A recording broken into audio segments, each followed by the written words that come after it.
स्वर्गीय सुषमा स्वराज भारतीय जनता पार्टी के एक ऐसे नेता जिसके कमी जनता पार्टी में कोई पूरा नहीं कर सकता। 14 फरवरी को सुषमा जी का जन्मदिन है और वह जब तक जिंदा थी बीते कई सालों से वह आर के पुरम की कुष्ठ आश्रम में अपना जन्मदिन मानती थी।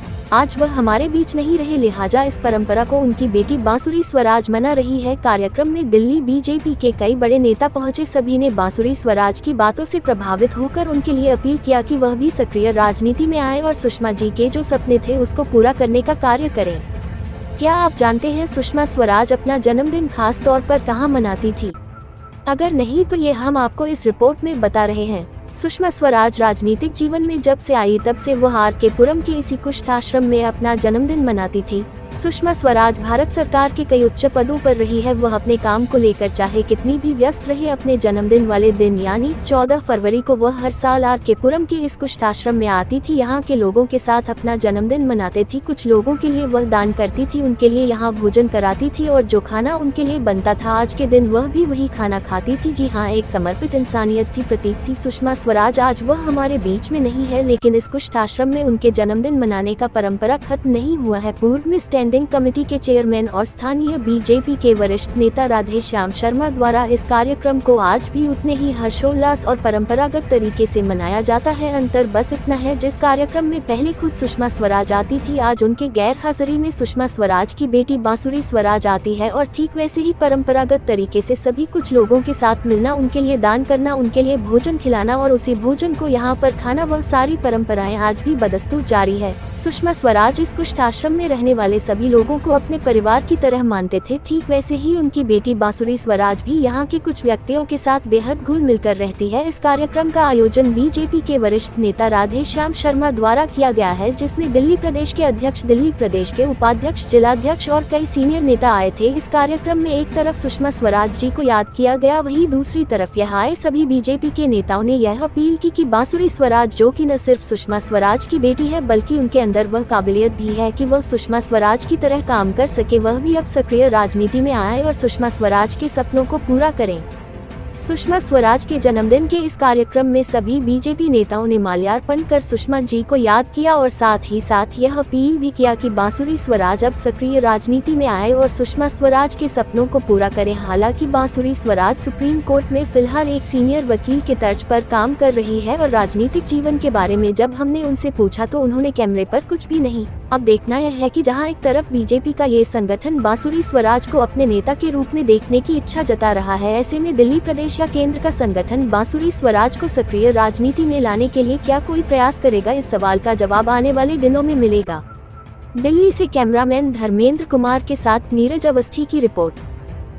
कार्यकर्ता रहे तब तक तुम मुझे चांदनी चौक की दाल भीजी खिलाने आते थे और इतने सालों से तुम आ नहीं रहे। तो मैं कहा दीदी मैं माफ़ी चाहता हूँ, संकोच के कारण मैं नहीं आता था, मैं आता हूँ। अगले ही दिन में 8 नंबर पे वो दाल बीजी लेके गया। कंवर जी की उनको बहुत पसंद थी।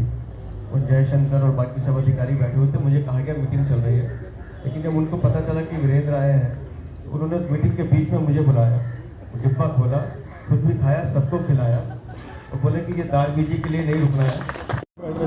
मैं उनको अपनी श्रद्धांजलि देती हूँ।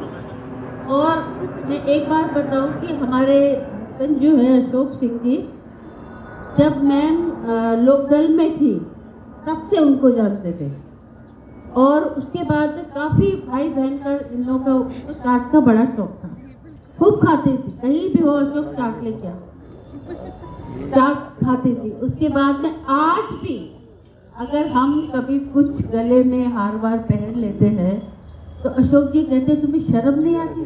तुमने सुषमा स्वराज को देखा है? कभी उन्होंने कभी कोई जेवर पहने, कभी कोई फैशन किया?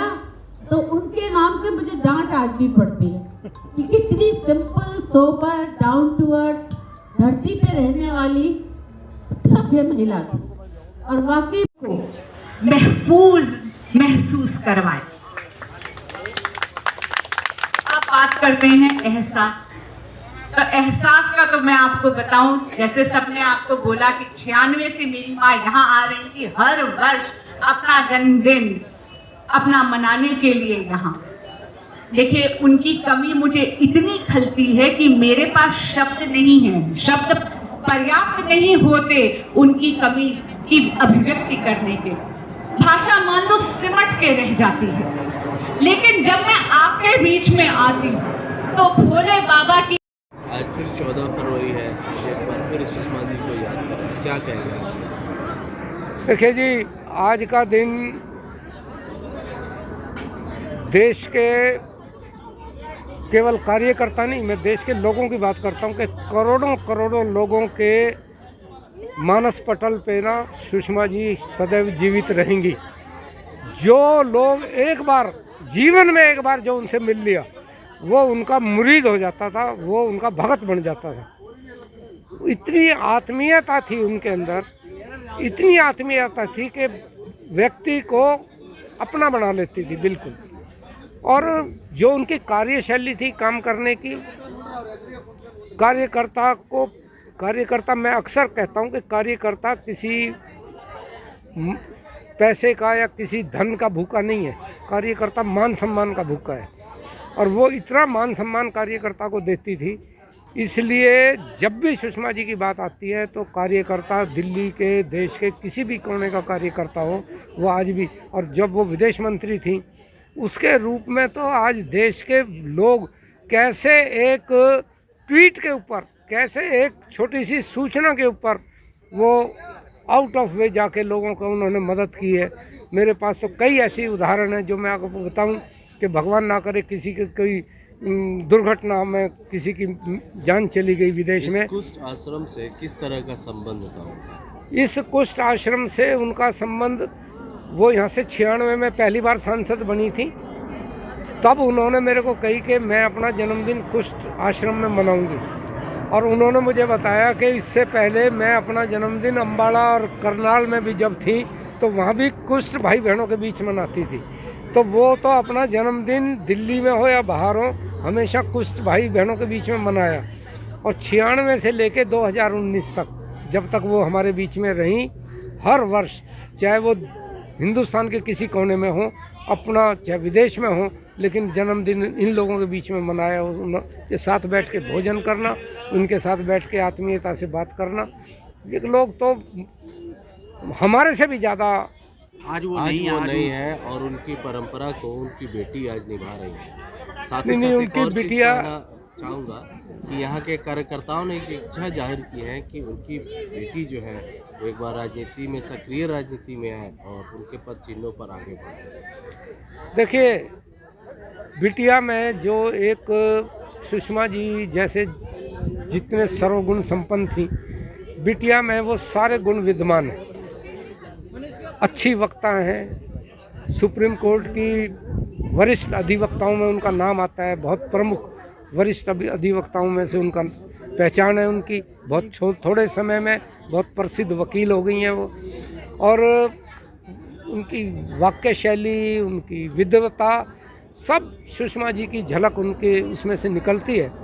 तो सब लोगों की इच्छा है कि भाई सुषमा जी के पद चिन्हों पे चलें वो, और वो चल रही हैं उनके पद चिन्हों पे।